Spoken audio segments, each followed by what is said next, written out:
my view has evolved has been really since the start of this year, when I could see that Israel was not achieving its war aims. Its war aims were to defeat Hamas. That hasn't happened. To get the hostages released. That hasn't happened. Been no hostages released now for a long period of time. They then moved into a nearly 3-month blockade, which to me is a criminal starvation of a populace, which should never have been allowed to happen.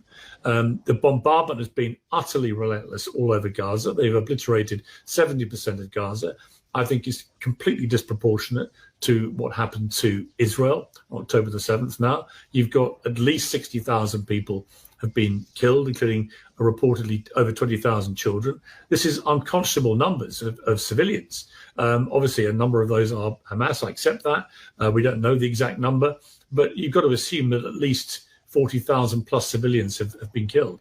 And at what point, if you're not achieving your war aims, does that become not just disproportionate, but completely indefensible?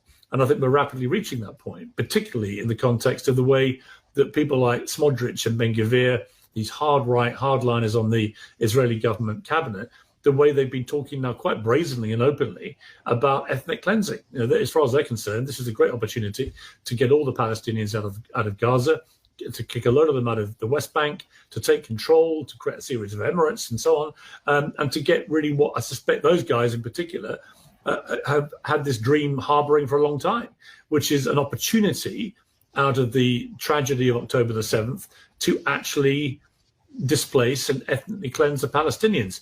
Now, I speak to a lot of people, Jewish, Israeli, Palestinian, Arab, all types of people. I've been all over the place. And this is what most people feel.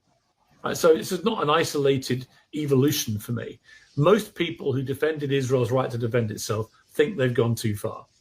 Most people think that the language coming out of the cabinet ministers like Ben-Gvir and Smotrich is now ethnic cleansing.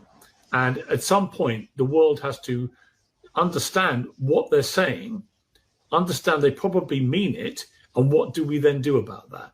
None of this is a criticism of the Israeli people or Jewish people.